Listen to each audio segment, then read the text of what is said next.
So if you're looking to build a house here in Sarasota County, including Northport, you're going to want to watch this video all the way through to the end, because we brought my GC partner on, Josh Whitlow, and we are going to be breaking down from a builder's perspective, as if he was a customer, 3 major questions that he would ask any builder that he is interviewing when he would be looking to be building a house here in Sarasota County. So I appreciate you coming on this video, Josh, and I want to get your perspective here in terms of, you already have a builder's perspective, but let's just say for people watching, they're not a builder, obviously, they would be a customer. So if you were in their shoes, what questions or what 3 questions would you ask a builder? Absolutely, and thank you for having me. One of the biggest things is when you go to meet with a builder, you want to meet the builder. Right. A lot of times you're going to go meet salespeople, you're going to meet maybe a project manager, but a lot of the big tract home builder, you're not going to meet the actual builder. You want to meet the contractor. Mm-hmm. You want to, the guy who's running the show, in essence. You know, you can meet a sales guy all day long. Right. You want to meet the guy who's built the company and kind of get what his core values are, right, to make sure you're getting a product. You can make something look pretty, but is it really worth it? Right. You want to look at the products that you're getting. If you're looking at a, let's just say a tract home where they build 10 of the same model, boom, boom, boom. Right. What products are going into right. it? What do you get for what you're spending? Right.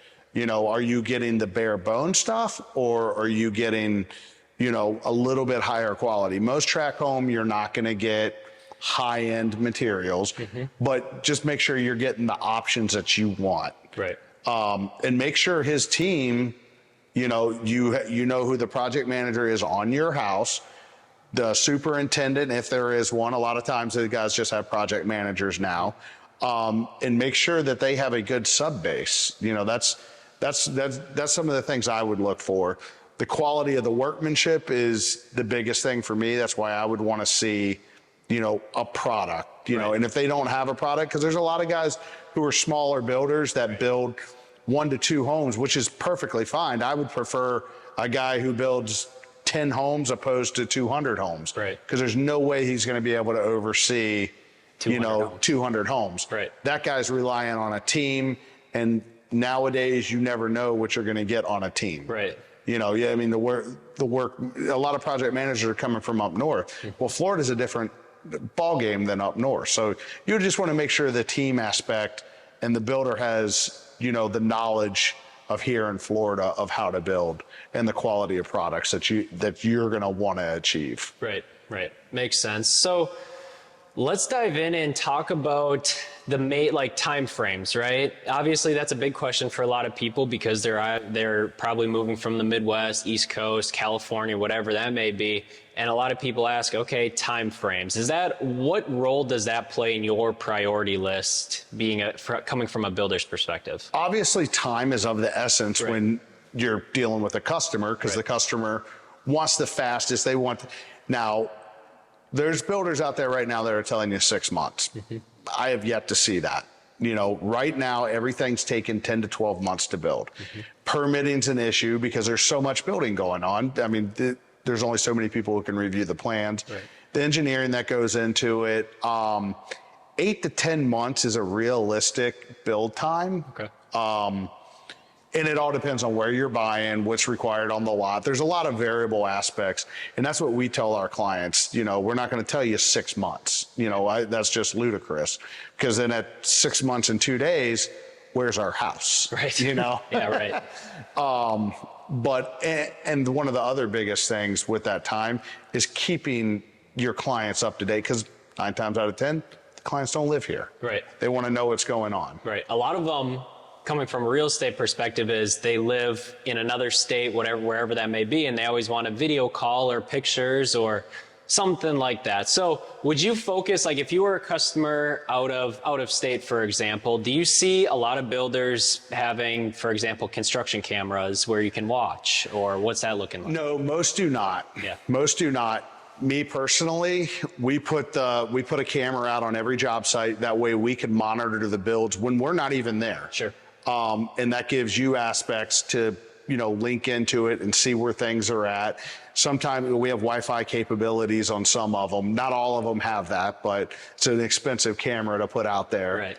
but it'll give opportunity for us to send you pictures on a weekly, bi-weekly basis, say, hey, here's what we've gotten done.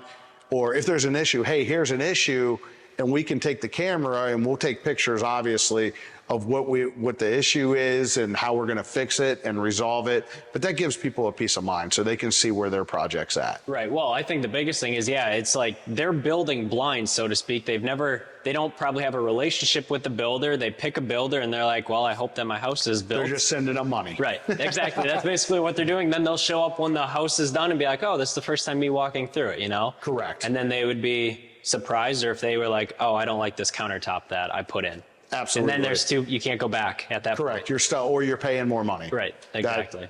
On the homeowner's expense. Right. So what would you say is final words? If you were in a customer's shoes, what would you say some final words for these customers here? Make sure you meet the actual builder, and you need to be comfortable with them. Mm-hmm. Don't feel like you're being sold a product. You want to be almost family feeling with that person. Right. You want to leave warm and comfy, not, man, I just met with a car salesman. Right. That's no offense to car salesmen.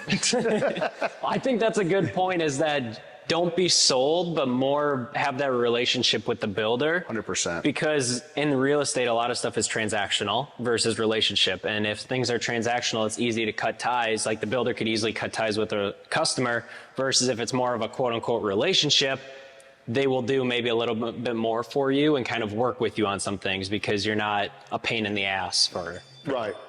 Absolutely. Perfect. Well, I appreciate you guys checking out this video, kind of breaking down it, coming from a builder's perspective, what customers should be looking for, or what you guys should be looking for when talking with builders or when you're looking at new construction homes. So I hope you guys found a lot of value in this video. If you guys have questions, comment down below, or if you guys have specific questions, or if you're looking to build, reach out to us with our contact information in the description down below. But with all that being said, I appreciate you guys checking out the video, and we will catch you guys all next week.